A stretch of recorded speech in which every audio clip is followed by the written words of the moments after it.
नमो भगवते वासुदेवाय। उद्धव उवाच ततः स आगत्य पुरं स्वपित्रोश्चिकीर्षया शम्बलदेवसंयुतः निपात्य तुङ्गाद्रिपुयूथनाथं हतं व्यकर्षद्व्यसुमोजसोऽर्व्या। सान्दीपने सकृत्प्रोक्तं ब्रह्माधीत्य सविस्तरम् तस्मै प्रादाद्वरं पुत्रं मृतं पञ्चजनोदरात्। समाहुता भीष्मककन्यजाये श्रियः सवर्णेन बुभूषजैषा। गान्धर्ववृत्त्यामिषतां स्वभागं जह्रे पदम्बोर्ध्नि दधत्सुपर्णः। ककुद्मतो विद्धनसोदमित्वा स्वयंवरेनाग्नजितीमुवाह। तद्भग्नमानानपि गृध्यतो ज्ञाञ्जघ्ने क्षतः शस्त्रभृतः स्वशस्त्रैः। प्रियं प्रभुर्ग्राम्य इव प्रियाया विधित्सुरार्च्छद्युतरुञ्यदर्थे। वज्र्याद्रवत्तं सगणोरुषान्धक्रीडामृगो नूनमयं वधूना। सुतं वृथेखं वपुषाग्रसन्तं दृष्ट्वा सुनाभोन्मथितं धरित्र्या। आमन्त्रितस्तत्तनयाय शेषं दत्त्वा तदन्तःपुरमाविवेश। तत्राहृतास्ता नरदेवकन्याः कुजेन दृष्ट्वा हरिमार्तबन्धुम्। उत्थाय सद्यो जगृहुः प्रहर्षव्रीडानुरागप्रहितावलोकैः। आसां मुहूर्त एकस्मिन्नानागारेषु योषिता। सविधं जगृहे पाणेननुरूपस्वमायया।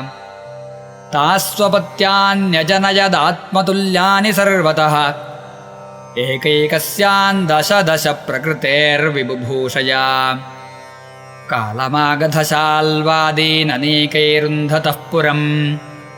अजीघनत्स्वयं दिव्यं स्वपुंसान्तेज आदिशत्। शम्बरं द्विविधं बाणं मुरं बल्वलमेव च। अन्यांश्च दन्तवक्त्रादीनवधीत्कांश्च घातयत्। अथ ते भ्रातृपुत्राणां पक्षयोः पतितान् नृपान्। चचालभोः कुरुक्षेत्रं येषामापततां बलैः।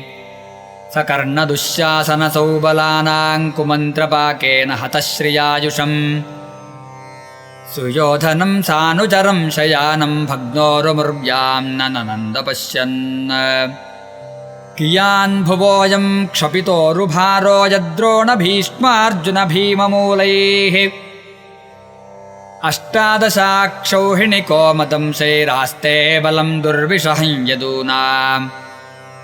मिथो यदैषां भविता विवादो मध्वामदातां रविलोचनानाम्। नैषां वधोपाय इयानतोऽन्यो मय्युद्यतेऽन्तर्दधते स्वयं स्म। एवं सञ्चिन्त्य भगवान् स्वराज्ये स्थाप्य धर्मजम्। नन्दयामास सुहृदः साधूनां वर्त्मदर्शयन्। उत्तरायान् धृतः पूरोर्वंशः साध्वभिमन्युना। स वै द्रौण्यस्त्रसञ्छिन्नः पुनर्भगवता धृतः। अयाजयद्धर्मसुतमश्वमेधैस्त्रिभिर्विभुः। सोऽपि क्ष्मामनुजैरक्षन् रेमे कृष्णमनोव्रतः। भगवानपि विश्वात्मा लोकवेदपथानुगः। कामांसिषेवेद्वार्वत्यामसक्तः साङ्ख्यमास्थितः। स्निग्धस्मितावलोकेन वाचा पीयूषकल्पया। चरित्रेणानवद्येन श्रीनिकेतेन चात्मना। इमं लोकममुञ्चैव रमयन् सुतरां यदून्। रेमे क्षणतया दत्तक्षणस्त्रीक्षणसौहृदः। तस्यैवं रममाणस्य संवत्सरगणान् बहून्। गृहमेधेषु योगेषु विरागः समजायत। दैवाधीनेषु कामेषु दैवाधीनः स्वयं पुमान्। को विस्रम्भेत योगेन योगेश्वरमनोरथः। पुर्यां कदाचित् क्रीडद्भिर्यदुभोजकुमारकैः। कोऽपि तामुनयस्येपुर्भगवन्मतकोविदाः। ततः कतिपयैर्मासैर्वृष्णिभोजान्धकादयः।